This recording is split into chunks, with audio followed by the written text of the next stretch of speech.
double sticky roll.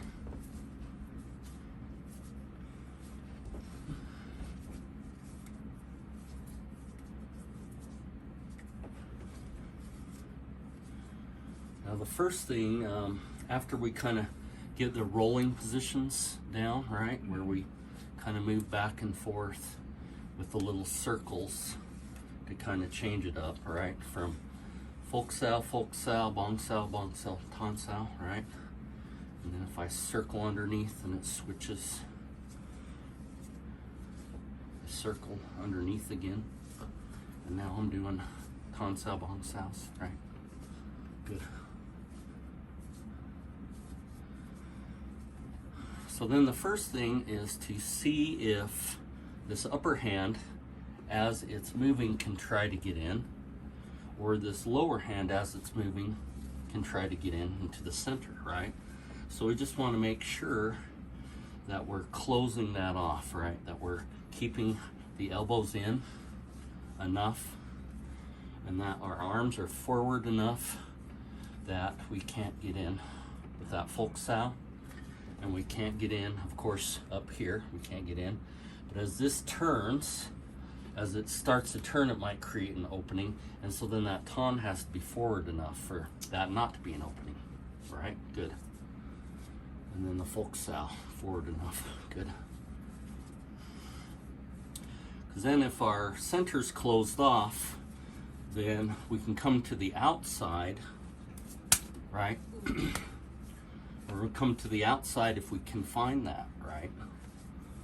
But for the most part, we want to just work on the roll, keeping the center closed, feeling that sensitivity. So then one person or the other person, if they try to find that opening with that pushing hand, that we're able to close that off. Yep. Just from doing the sticky hand movements, the rolls. Not necessarily by doing any kind of actual block or anything, but good.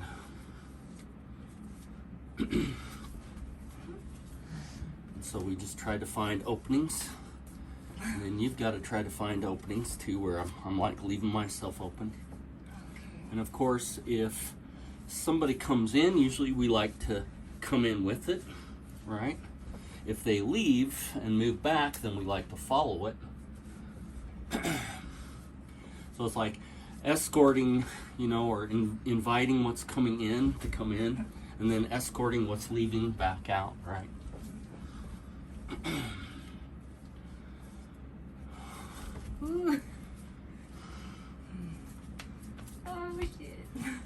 And then we can roll from the double sticky roll into any of those other drills, like the lop sao drill, like our slapping drills with the feeding, right? And so we just try to find where the openings are, and it's more on if we can feel that they're unbalanced, or really like if we feel them pressing a little bit more one way or another, then we like to let that go. We like to let it go where they want to actually, where they're bringing maybe too much pressure. So we want to take advantage of that.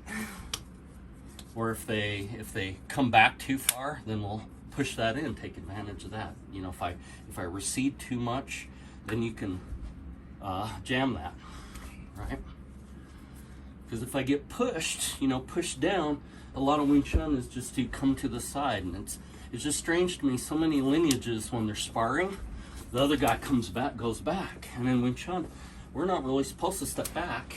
You know, if we get pressed real hard, we want to come to this. We want to just come to the side, because if I move back, then I have to re-engage. If I just move to the side, I'm already there. Why would I want to move back and have to re-engage, right?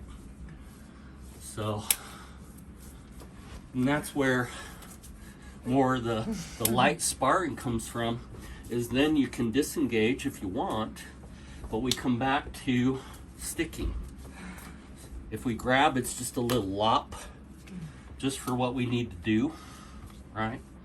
Because when you grab, then you're really in a locked position. If she grabs me, you know, and grabs it and really is trying to lock it, then she's in that locked position. And then I can just sit there and hit, because she's not able to really move and adapt, right, if she's grabbing and controlling. Good. Yep. Good. Now remember, if you really feel something really getting in, then you need to just shift. Just let it kind of roll off of you. And then you use the hands, right? You start moving the body, and then the arms just help you, right? And if you get over here, then you just sweep back and you realign back into my center. So if somebody really pushes me off to one side, then I realign back to the center, right?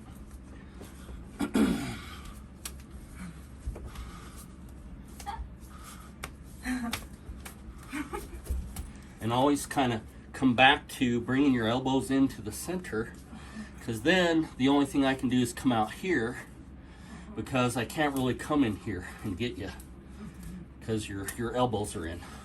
Whether it's a folk Sao and one hand forward, or a Wu Sao, right?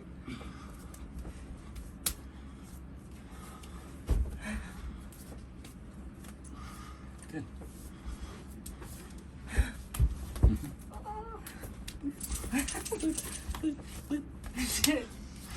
Getting my ass beat.